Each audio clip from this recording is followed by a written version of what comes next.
नमस्कार प्रिय दर्शकों, हाजिर हूं मैं लेकर कार्यक्रम ज्योतिष जिज्ञासा।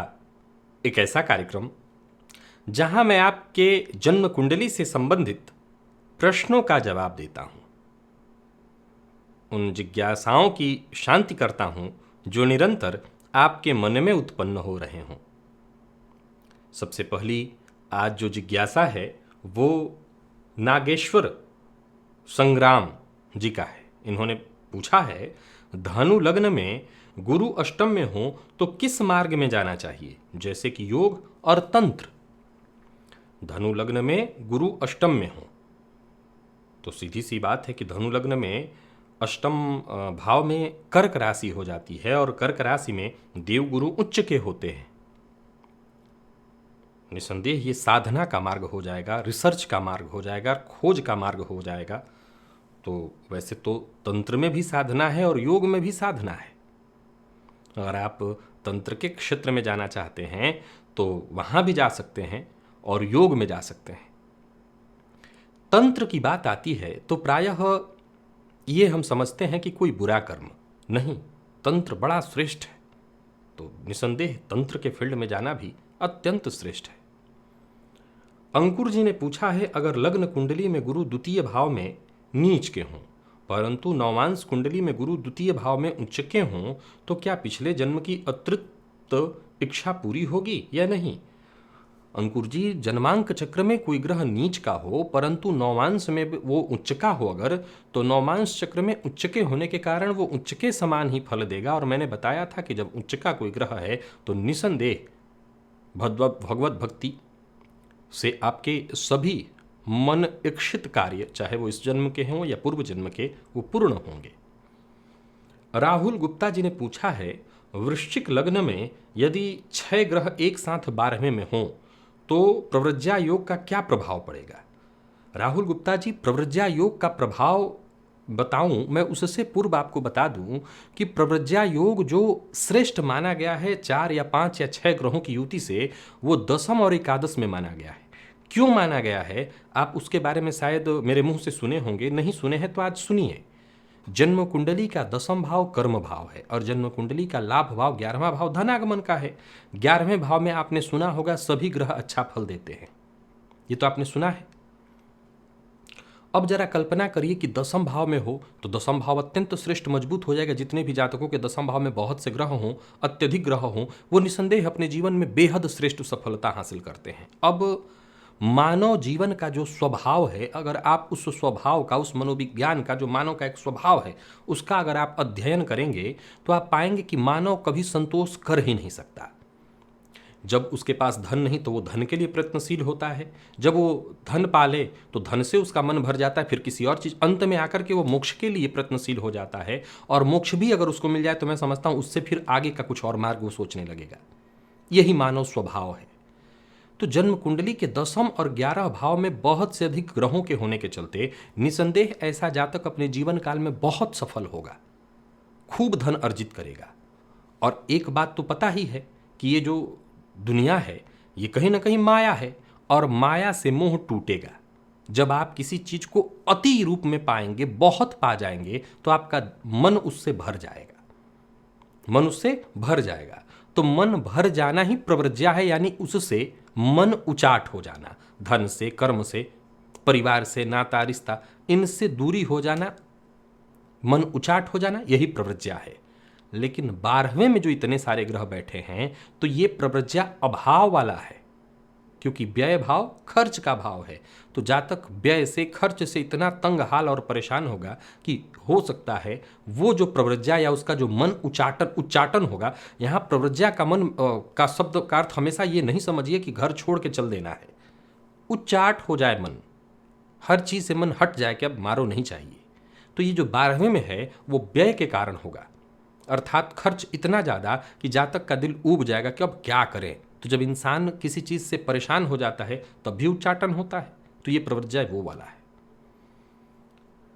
अतुल शर्मा जी ने पूछा है, जन्म कुंडली में चंद्रमा 2 अंश पर वृश्चिक राशि में नीच के होते हैं परंतु उनकी अवस्था मृत हो जाती है और क्या उनका फलित और बल कैसा होगा। ऐसे ही देवगुरु बृहस्पति के साथ कृपया मार्गदर्शन करें। मेरा एक पूरा वीडियो है इसके ऊपर, बहुत आसानी से मैंने इस विषय को समझाया हुआ है, फिर भी आपने पूछा है तो बता देता हूं कि दोनों ही बातें हैं। जरा समझिए कि चंद्रमा दो अंश पर नीच राशि में मृत अवस्था में होते हैं, तो मृत भी हुए तो बात वही हुई। चंद्रमा का कुंडली में किसी भी प्रकार से कमजोर हो जाना तो खराब ही हुआ। फिर एक और बात अब आपको बता दूं सरल तरीके से कि मन का क्या उच्च होना और मन का क्या नीच होना, मन की स्थिति तो सदैव एक जैसी ही है। वैसे ही देवगुरु ज्ञान है, तो ज्ञान का मृत होना और ज्ञान का जीवित होना, जागृत होना नहीं होता। ज्ञान तो सदैव जागृत है, वो मृत होता ही नहीं कभी। बेनी राम जी ने पूछा है, अगर द्वितीय भाव में उच्चके गुरु हों तो क्या वह भी कोई पुरानी इच्छा लेकर के आता है? वह इच्छा अच्छी होती है या गंदी, कृपया बताएं। देवगुरु उच्चके हों तो निसंदेह पूर्व जन्म की जो भी इच्छा होगी वो पूर्ण होगी, ऐसा ये सूत्र कहता है। तो पूर्ण होने वाली इच्छा अब अच्छी और बुरी मैं समझता हूं अच्छी ही होगी। नीरज मिश्रा जी ने पूछा है, वृश्चिक लग्न में शुक्र द्वादश भाव में 8 अंश पर और लग्नपति मंगल एकादश भाव में 2 डिग्री पर अस्त हैं, तो क्या शुक्र लग्न और लग्नेश को बलवान करेंगे? मैंने वो सूत्र बताया था कि शुक्र जहां बैठते हैं उससे आगे वाले भाव को वो बली कर देते हैं। तो पहले तो ये समझिए कि शुक्र जब 12वें भाव में बैठे तो सूत्र क्या कहता है कि शुक्र जब कुंडली के 12वें भाव में होंगे, तो वृश्चिक लग्न में आपने लिखा है तो शुक्र स्वगृही हुए, तो ऑलरेडी ये मैंने बताया है कि शुक्र का 12वें भाव में होना जातक अति सौभाग्यशाली होता है। अब यहां पर शुक्र भाव को बलि कर देंगे, मंगल तो पीछे हैं, यहां पर भाव जो अगला भाव है वो अत्यंत बली होगा, इसमें कहीं कोई संशय नहीं। लेकिन लग्नपति के कमजोर होने से, मृत अवस्था या अस्त अवस्था में होने से कहीं ना कहीं कमजोरी तो आई, उस अवस्था में आपको मंगल को बलि करना चाहिए। फिर तो ऑलरेडी कुछ विचार करने की जरूरत नहीं, क्योंकि शुक्र 12वें भाव में अति सौभाग्यशाली बना देते हैं। और अगला प्रश्न है मयंक नासरे जी ने पूछा है, वृश्चिक लग्न और 12वें भाव में शुक्र हैं, क्या मैं पुखराज पहन सकता हूं? आपने बताया था कि वो अति विशिष्ट कारक हैं। वृश्चिक लग्न और 12वें भाव में शुक्र, तो शुक्र अगर हैं तो पुखराज आप क्यों पहनेंगे? पुखराज तो गुरु का रत्न है। और अब ये प्रश्न मतलब बैठ नहीं रहा है। निस्संदेह शुक्र 12वें भाव में अति विशिष्ट कारक हैं, इसमें कहीं कोई संशय नहीं है। और पुखराज आपने पूछा है, तो वृश्चिक लग्न की कुंडली में तो 100% पुखराज पहना जा सकता है। तो दोनों बातों का एक तारतम्य नहीं बैठ रहा है, दोनों बातें आपकी सही है। आप पुखराज भी पहन सकते हैं और शुक्र 12वें में अति विशिष्ट कारक भी है, लेकिन इन दोनों का जिक्र जो है सही सही बैठ नहीं रहा। खैर, आप पुखराज पहन सकते हैं अगर गुरु की स्थिति अच्छी है कुंडली में। अंजलि कुमारी जी ने पूछा है, मेष लग्न, गुरु शुक्र की युति है लग्न में और सप्तम भाव में बैठे शनि की दृष्टि से दाम्पत्य जीवन कैसा होगा? कर्म भाव सुप्त है, क्या शनि का उपरत्न पहना सकते हैं? ये अभी 9 साल का है और अगर अभी नहीं तो कब पहना सकते हैं? यानी बच्चे के लिए पूछ रही हैं। मेष लग्न, गुरु शुक्र की युति है लग्न में, तो मेष लग्न की कुंडली और उसमें गुरु शुक्र की युति अगर लग्न में है तो आप शनि का उपरत्न क्यों पहनाइएगा? शनि का उपरत्न पहनाने की आवश्यकता ही क्या है? मेष लग्न की कुंडली में अगर आपको रत्न पहनाना ही हो तो मंगल के लिए विचार करेंगे, सूर्य के लिए विचार करेंगे, गुरु के लिए विचार करेंगे। शनि का रत्न या उपरत्न आप क्यों पहनाइएगा? तो वैसे ही गलत है। दूसरा आपने पूछा दाम्पत्य कैसा होगा? मेष लग्न की कुंडली में सप्तम भाव में तुला राशि होती है, यहाँ उच्च के शनि है, निसंदेह ये शश महापुरुष योग है, लेकिन ये शनिदेव जीवन पर्यंत जातक के जीवन में हर कार्य को विलंबित कराने वाले हैं। रही बात दाम्पत्य की, तो दाम्पत्य भाव में सप्तम भाव में शनिदेव विलंब से पहले तो विवाह कराएंगे और इसके पश्चात वो शुक्र पर दृष्टि डाल रहे हैं, तो थोड़ी सी परेशानी उससे भी आएगी। मैंने बताया था शुक्र पर शनि की दृष्टि कहीं ना कहीं थोड़ी सी परेशानी ला देती है, तो वो दिक्कत वाली है, लेकिन ये बात बहुत दूर की है, तो अभी आपको इसके लिए चिंतित होने की जरूरत नहीं। कर्म भाव सुप्त है तो भी कोई दिक्कत नहीं है, उसके लिए कहीं ना कहीं कर्म भाव सुप्त है तो शनि को कर्म का कारक कहा गया है। शनि इसकी कुंडली में उच्च राशि में है, कोई बात नहीं, कर्मठ बनाइए, बाल्यकाल से उस बच्चे के अंदर ऐसे संस्कार डालिए, कर्मठ वो हो जाएगा, चिंता की कोई आवश्यकता नहीं। और शिखर मल्होत्रा जी ने पूछा है, यदि भाव बल में षष्ठ भाव सर्वाधिक बली हो तो क्या प्रभाव होगा? हर भाव का अपने आप में बेहद महत्व है। अगर छठवां भाव भी महत्व बलवान है तो भी कोई दिक्कत नहीं। निसंदेह इस भाव का प्रभाव जातक के जीवन में रहेगा तो उसके रोग रिपुण हमेशा रहेंगे, लेकिन इससे उसको कभी नुकसान नहीं होगा। जाहिर सी बात है, भाव बली है तो इस भाव का प्रभाव तो रहेगा ही, लेकिन इसका नुकसान जातक को कभी देखने की आवश्यकता नहीं। वो सदैव इस पर विजय ही हासिल करेगा। और अमृत जी हैं, इन्होंने पूछा है धनु लग्न में गुरु मृत और अस्त हैं और दसम भाव में है, पुखराज पहन सकते हैं? देखिए, धनु लग्न की कुंडली में अब गुरु अस्त होकर के मृत होकर के दसम में बैठे हैं, तो यहां पर एक बात आपको बता दूं कि दसम में केंद्राधिपति दोष से वो ग्रसित हैं। मुझे लगता है कि केसर का तिलक करना और साथ ही साथ गुरु के मंत्र का, चाहे वो वैदिक हो, बीज हो, पौराणिक हो, मंत्र का जप करना। आप पुखराज की जगह एक सोने का छल्ला ये तर्जनी उंगली में धारण करिए, वो कहीं ज़्यादा आपको फायदा करेगा। और मनीष मनोहर जी ने पूछा है मकर लग्न में सूर्य और चंद्रमा सप्तम भाव में लग्नेश शनि से दृष्ट हों तो क्या प्रभाव होगा? मकर लग्न में सूर्य और चंद्रमा सप्तम भाव में, देखिए सूर्य चंद्रमा की युति पर शनि की दृष्टि से मैंने बताया था ये राजयोग भंग कर देते हैं। कहीं ना कहीं जीवन काल में परेशानी, जरा समझने की बात है कि मैंने षष्ठ में इस सूत्र को घटित किया था और बताया था कि षष्ठ में हो तो सप्तम में भी हो तो कहीं ना कहीं दाम्पत्य तो पीड़ित होगा ही, क्योंकि सप्तम भाव भी महत्वपूर्ण है, दाम्पत्य से जुड़ा हुआ है। तो सप्तम भाव में इन दोनों की दृष्टि युति हो तो दाम्पत्य वैसे ही खराब, और शनिदेव की दृष्टि हो तो जीवन में परेशानी तो रहनी ही रहने वाली है। सूर्य को बलवान करिए, बाकी लग्नेश की स्थिति को देखना होगा, कुंडली की स्थितियों को, तभी इस पर कुछ चर्चा की जा सकेगी। और अगला प्रश्न है अंकिता अधिकारी जी का। इन्होंने पूछा है कि द्वादश सूर्य और षष्ठ में शनि चंद्र युति, तो क्या वो राजयोग भंग होगा? द्वादश सूर्य और षष्ठ में शनि चंद्र युति नहीं, यहाँ पर राजयोग भंग तो नहीं होगा, परंतु शनि चंद्र युति से विषयोग और सूर्य पर जो कि 12वें भाव में बैठे हैं और शनि की दृष्टि पड़ रही है, तो स्त्री की कुंडली अगर है तो दाहिने आंख, पुरुष की कुंडली है तो बाईं आंख में परेशानी होगी, सम्मान में कमी, मानसिक अशांति रहने वाली है। पृथ्वी रतन तिवारी जी ने पूछा है मिथुन लग्न और शनि नवम भाव में वक्र अवस्था में 18 अंश पर गुरु और शुक्र से दृष्ट हैं तो कैसा फल देंगे? क्या शनि का नवम भाव में स्वराशिस्थ होकर वक्र होना खराब फल देगा? मिथुन लग्न और शनि नवम भाव में वक्री अवस्था में 18 अंश पर गुरु और शुक्र से दृष्ट, ये महाभाग्यवान योग है। यहाँ पर गुरु का वक्र होना बहुत अच्छा रहेगा, शनि का वक्र होना अत्यंत श्रेष्ठ है। गुरु की दृष्टि हो, ज्योतिष शास्त्र कहता है भाग्यपति शनि भाग्य भाव में बैठे हों और शनि की गुरु की दृष्टि पड़ जाए तो ये महाभाग्यवान योग है, तो ये स्थिति अत्यंत श्रेष्ठ है।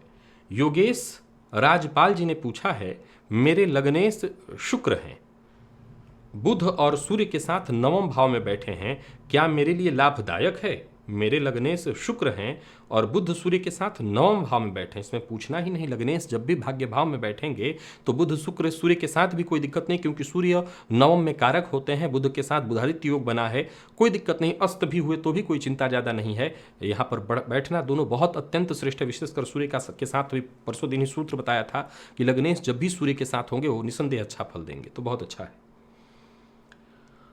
और ये आकांक्षा रावत जी हैं, इन्होंने पूछा है कन्या लग्न में शनि 5वें घर में, सूर्य बुध शुक्र 11वें घर में हैं, तो किन्हें इष्ट देवता माना जाए और इस दृष्टि संबंध का जीवन पर क्या असर होगा? कन्या लग्न में शनि 5वें घर में, निसंदेह हनुमान जी को अपना इष्ट बना लीजिए, भैरव जी को अपना इष्ट बना सकती हैं, माँ भगवती काली की आप आराधना कर सकती हैं, इनमें से किसी की आराधना कर लीजिए। वैसे हनुमान जी की आराधना सबसे बढ़िया है। तो कन्या लग्न में शनिदेव 5वें घर में, सूर्य बुध शुक्र 11वें भाव में, तो सूर्य बुध शुक्र का लाभ भाव में होना तो अत्यंत श्रेष्ठ हुआ। अब यहाँ देखा जाए तो इस दृष्टि संबंध को आपने जो पूछा है, मैं बता दूं कि शनिदेव पंचम में कहीं ना कहीं थोड़ा कष्ट देते हैं तो स्वगृही और कन्या लग्न में ठीक ठाक ही फल देने वाले हैं। अब देखा जाए तो उनकी तीसरी दृष्टि सप्तम दाम्पत्य पर पड़ती है, तो पहले वो विवाह वक्त पर नहीं होने देते। दूसरा, आपने जैसा बताया कि सूर्य पर दृष्टि पड़ रही है तो कहीं ना कहीं जीवन में सम्मान में थोड़ा सा कमी ला देंगे, तो थोड़ी परेशानी तो वो लाते ही हैं पंचम में। परंतु देखा जाए तो कुछ दिन पूर्व मैंने शनिदेव के बारे में एक अच्छी बात प्राच्य ज्योतिष पर बताया था कि शनिदेव पंचम और नवम में हो और ऐसे लोगों को कोई सामर्थ्यवान गुरु प्राप्त हो जाए तो फिर ऐसे लोगों के जीवन में साधना में सफलता मिलना, कोई भी साधना वो सिद्धि अगर करने में लगे हुए हैं तो शीघ्र ही सिद्धि मिल जाए, ऐसी स्थिति उत्पन्न होती है। यानी कहीं ना कहीं बड़ा श्रेष्ठ भी है। परेशानी अपनी जगह है, जाहिर सी बात है, जितने भी संत हुए हैं उनके जीवन में परेशानियां थोड़ी अलग ढंग की रही है। अब कोई सामान्य जीव है, सामान्य जीवन जीना चाहता है, उनके लिए तो ये फिर कष्टदायी है, लेकिन संत के दृष्टिकोण से देखें, एक शानदार जीवन अगर जीना हो, भक्तिमय जीवन, तो उसके लिए तो ये बहुत बढ़िया है। और अगला जो प्रश्न है, ये प्रश्न संतोष सोनी जी का है। इन्होंने पूछा है, धनु लग्न में लग्नेश गुरु सप्तम भाव में राहु के साथ बैठे हैं, मेरे बेटे की कुंडली में क्या फल होगा? क्या राहु मिथुन राशि में उच्च के हैं? मिथुन और वृषभ दोनों में ही शास्त्र कहता है, या यूं समझ लिए ऋषि कहते हैं कि उच्च, कुछ ने वृषभ में कहा और कुछ ने कहा नहीं मिथुन में ये उच्च के होते हैं, तो दोनों में ही मान लीजिए। धनु लग्न में लग्नेश गुरु सप्तम में राहु के साथ हैं, तो धनु लग्न में गुरु का सप्तम भाव में होना, वो भी राहु के साथ होना, यहाँ ठीक नहीं है। हालांकि मकर राशि नहीं बनती है धनु लग्न में सप्तम भाव में, पर फिर भी ये ठीक तो बहुत नहीं ही कहा जाएगा। केंद्राधिपति दोष यहाँ पर इनको हो जाएगा, तो पीड़ित तो हैं ही, और कहीं ना कहीं दाम्पत्य जीवन में ये परेशानी लाएंगे ही लाएंगे। दाम्पत्य जीवन में कष्ट थोड़ा सा लाएंगे, मतभेद, जीवन साथी के साथ थोड़ी परेशानी होगी। लज्जा शुक्ला जी ने पूछा है, कर्क लग्न और कर्क राशि, मेरी जन्म पत्रिका के सप्तम भाव में 10 अंक के साथ गुरु हैं, कृपा करके मुझे उपाय बताएं। उपाय सिर्फ एक है कि अगर आपकी शादी नहीं हुई है तो अच्छी बात है, कुंडली बाकायदा मिलाकर के शादी होनी चाहिए, बाकायदा, और आजीवन गुरु का व्रत करिए। घर के आसपास किसी मंदिर में जाया करिए दर्शन करने, मंदिर की साफ सफाई करिए, विशेषकर ऐसा कोई मंदिर जो उपेक्षित पड़ा हुआ हो, जहां बहुत भीड़ न लगती हो, ऐसे मंदिर में जाना शुरू करिए, आपका भाग्य, आपका दिन बदल जाएगा। बाकी विवाह नहीं हुआ तो ये अच्छी बात है, बाकायदा कुंडली मिलाकर के विवाह होना चाहिए। वर्षा मिश्रा जी ने पूछा है, अगर मेष लग्न हो और 10वें घर में गुरु नीच के हों, मेष लग्न में राहु हो तो क्या होगा? अगर मेष लग्न हो और 10वें घर में गुरु नीच के हों, मेष लग्न में राहु, यानी लग्न में राहु बैठे हैं, आप ऐसा कह रही हैं, और गुरु दसम में नीच के हैं। देखिए, अभी पूर्व का जो कुछ दिन पूर्व ही मैंने सूत्र बताया था कि चांडाल योग के बारे में, कि गुरु नीच राशि में हो और तब चांडाल योग बने तो ये बहुत कष्टदायी होता है। यहाँ चांडाल योग की स्थिति तो नहीं है, आपने जो गुरु बताया है अकेले नीच राशि में बैठे हैं, तब उस अवस्था में अब हमें ये देखना होगा कि शनि की स्थिति कैसी है, क्या गुरु का नीच भंग हो जा रहा है? अगर गुरु का नीच भंग हो जा रहा है तब तो फिर भी ठीक है, तब तो फिर भी ठीक है। अब ये देखना होगा इसके लिए आपके शनि की स्थिति को। और अशोक सिंह जी ने पूछा है, अगर वृषभ लग्न में शुक्र जो कि लग्नेश हैं 12वें भाव में हैं तो कैसा फल देते हैं? क्या शुक्र का रत्नोपल धारण किया जा सकता है? अभी तो बताया मैंने कि अति विशिष्ट कारक होते हैं, बहुत बढ़िया है। ठीक है कि वृषभ लग्न में उनकी राशि वहाँ नहीं है, लेकिन बहुत अच्छा है, रिजल्ट अच्छा देते हैं। रत्न धारण करने की बात की जाए तो व्ययाधिक्य होगा, अगर चरित्र पर अंकुश हो तो निसंदेह उनका रत्न भी पहना जा सकता है। और दर्शना शर्मा जी ने पूछा है, कन्या लग्न मीन राशि, चंद्रमा मृत और केमद्रुम योग में है, पर उन पर 4 ग्रहों सूर्यास्त, मंगल उच्च के बुध और केतु की नवम दृष्टि है। अगले वर्ष चंद्रमा की महादशा शुरू होने वाली है और आगे 7.5 भी, कैसा प्रभाव होगा? देखिए, यहाँ पर चंद्रमा केमद्रुम में है जरूर, लेकिन आपने जो 2 पॉइंट लिखा है उसको जरा ध्यान से सुनिए। आपने लिखा है कि चंद्रमा मृत अवस्था में है, तो दृष्टि संबंध होने भर मात्र से भी चंद्रमा जागृत नहीं होगा, तो ये कहीं ना कहीं जातक या जातिका जिसके लिए भी आपने पूछा हो, उसके लिए या खुद के लिए पूछा हो, तो मानसिक अशांति, तो मतलब ये तो हाथ कंगन क्वारसी क्या वाली बात है कि मुझे सिद्ध करने की आवश्यकता नहीं कि ये जातक या जातिका मानसिक अशांति, तो इसको देखना ही देखना है। अब रही बात कि ऐसे चंद्रमा पर आपका जैसा कहना है कि सूर्य की दृष्टि है, यानी कि ये पूर्णिमा के आसपास के चंद्रमा है। अब ये देखना है कि पूर्णिमा के आसपास किस तरह की स्थिति में है, क्या वो जाहिर सी बात राशि परिवर्तन करने वाले हैं तभी वो मृत अवस्था में है, वो राशि परिवर्तन करने वाले हैं तभी वो मृत अवस्था में है, राशि में आए हैं तब वो देखना होगा कि सम या विषम किस तरह की स्थिति आप बता रही हैं। तो यहाँ मैं एक सामान्य सी बात आपको बता दूँ कि 7.5 और आने वाले समय में जो शनि की महादशा है, अगर इसके विषय में विचार किया जाए तो आपने ये नहीं बताया है कि चंद्रमा पर कहीं से शनि की दृष्टि है या नहीं। अगर शनि की दृष्टि है तो 7.5 बेहद कष्टदायी, शनि की दृष्टि नहीं है तब भी कम से कम 3/3 कष्टदायी तो होना ही होना है। बाकी चंद्रमा की महादशा कन्या लग्न में कोई बहुत कारक महादशा नहीं है, तो थोड़ी परेशानी तो रहेगी। शिव जी की आराधना सर्वश्रेष्ठ उपाय है। अगला प्रश्न श्वेता शर्मा जी का है। इन्होंने पूछा है, तुला लग्न में शनि 5म स्थान में हो परंतु चलित चक्र में 4th भाव में चला गया हो, तब भी क्या जातक का बुढ़ापा कष्टकारी होगा? देखिए, यहाँ फल तो देने वाली बात है, लेकिन मुझे लगता है कि बैठा शनि ज़्यादा कष्टदायी देगा, वो फल दे रहे हैं, अतः वो वाला सूत्र चलित से सूत्र लागू मत करिए, तो ना। राजेंद्र भट्ट जी ने पूछा है, यदि भाग्येश शुक्र 3 अंश पर पंचम में शनि की राशि में बैठे हों और एकादश में बलवान शनि हों तो क्या शुक्र अच्छा फल नहीं देंगे? यदि भाग्येश शुक्र 3 अंश पर पंचम में शनि की राशि में और एकादश में बलवान शनि हों तो क्या शुक्र अच्छा फल नहीं देंगे? बिल्कुल देंगे, बिल्कुल देंगे, इसमें कहीं कोई संशय नहीं है। परंतु शुक्र पर शनि की दृष्टि भी कहीं ना कहीं राजयोग को कमजोर करने वाली होती है, परेशानी उसमें ला देती है। तो शनि की दृष्टि पड़ने से भी शुक्र कमजोर होते हैं। हाँ, यह है कि अगर भाव से अगर आप देखें, भावाश्रय संबंध वाला सूत्र अगर आप लागू कर रहे हैं तो निसंदेह उससे बल मिलेगा। और अगला प्रश्न है सागर तिवारी जी का। इन्होंने पूछा है, कर्क लग्न में अष्टम भाव में कुंभ राशि में स्वगृही वक्री शनि, नीच मंगल, गुरु राहु से दृष्ट हों तो कैसा फल होगा? तो जाहिर सी बात है कि राहु से दृष्ट आपने बताया, गुरु से भी दृष्ट बताया और नीच के मंगल से भी। तो सबसे पहले तो ये जानिए कि अष्टमस्थ शनि पर मंगल की दृष्टि है, यहाँ पर चोट चपेट एक्सीडेंट दुर्घटना की संभावना बनाते हैं। अष्टमस्थ शनि आयु वृद्धि करा करके भी परंतु जीवन काल में संघर्ष बढ़ाते हैं। तो चोट चपेट दुर्घटना की परेशानी तो होती ही है, कार्य क्षेत्र में थोड़ी परेशानी ज़्यादा हो जाती है, कहीं ना कहीं संघर्ष बढ़ जाता है। तो वहीं जातक की वाणी में भी कठोरता, कई बार ऐसा बोल बैठेगा जिससे लोगों को बुरा लग जाए, तो वाणी से संबंधित भी परेशानी आ जाती है। व्यंकटेश कुलकर्णी इन्होंने पूछा है, मेरी लड़की के 10वें स्थान में शुक्र राहु युति है, तुला लग्न है और धनु राशि है, चंद्रमा तीसरे स्थान में, क्या उसका चरित्र अच्छा नहीं होगा? मेरी लड़की के 10वें स्थान में शुक्र राहु युति है। अच्छा, शुक्र राहु युति के आधार पर आप ये मुझसे पूछ रहे हैं कि चरित्र अच्छा नहीं होगा। अगर आप मेरे कार्यक्रम देखते होते तो ये प्रश्न नहीं मुझसे पूछते। मैं तो यहाँ तक शुक्र मंगल के लिए ज्योतिष शास्त्र कहता है, मेरे पास लिखा है, पुस्तक है इस पे, भले वो बाद की किसी की टीका टिप्पणी हो, मैं ये नहीं कहूँगा कि वो प्रामाणिक लिखा हुआ है, किसी की बाद की टीका टिप्पणी है उस पर, किसी ऋषि के द्वारा एकदम से मुहर नहीं लगा, किसी की टीका है उस पर, टिप्पणी किसी ने की है कि अगर कोई ऐसा व्यक्ति जिसकी कुंडली में शुक्र मंगल की युति हो तो वो गंगा जल भी लेकर के कहे कि मेरा चरित्र बेदाग है, तो मानने योग्य नहीं है, वो झूठ बोल रहा है। मैं नहीं मानता। टिप्पणी है, चाहे वो किसी ज्योतिषी की हो या बड़े की हो, छोटे की हो, कोई फर्क नहीं पड़ता, मैं नहीं मानता। संस्कार बड़े मायने की चीज है। आप कैसा संस्कार डाल रहे हैं ये बहुत मायने रखता है। मन का भटकाव अपनी जगह है, लेकिन संस्कार से बहुत कुछ बदल जाता है। तो ये देखना होगा कि आप कौन सा संस्कार डाल रहे हैं, कैसा संस्कार डाल रहे हैं। ये कह देना गलत हो जाएगा कि नहीं चारित्रिक कमजोरी तो होगी ही होगी, ये गलत है। पहले ये देखना होगा कि संस्कार डाला कैसा जा रहा है।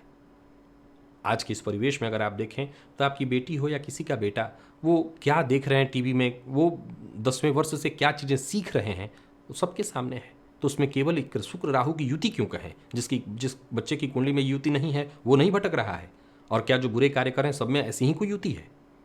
संस्कार, माहौल, बड़ा असर पड़ रहा है उसका। और अगला प्रश्न स्नेहलता अत्रे, इन्होंने पूछा है, तुला लग्न की पत्रिका में चंद्रमा 6वें भाव में और गुरु 12वें भाव में, तो क्या ऐसे में गजकेसरी योग प्रभावी होगा? होगा, कम होगा। हमेशा मैं अपने कार्यक्रमों में कहा करता हूं, कई बार लोग कहते हैं योग होगा ही, योग का अर्थ जोड़ होता है, तो जोड़ होगा, प्रभाव थोड़ा कम होगा, क्योंकि इस लग्न में ये दोनों कारक नहीं है, तो प्रभाव थोड़ा कम होगा। तो प्रिय दर्शकों, इतने ही प्रश्नों को लेकर के आज मैं आप सबके सम्मुख उपस्थित हुआ था। आशा करता हूं जिन दर्शकों के प्रश्न आज इस कार्यक्रम में लिए गए, जिनकी जिज्ञासा आज इस कार्यक्रम में ली गई, उनकी जिज्ञासा अवश्य शांत हुई होगी। तो आज के लिए बस इतना ही, इजाजत दीजिए, पुनः मुलाकात होगी। तब तक के लिए नमस्कार।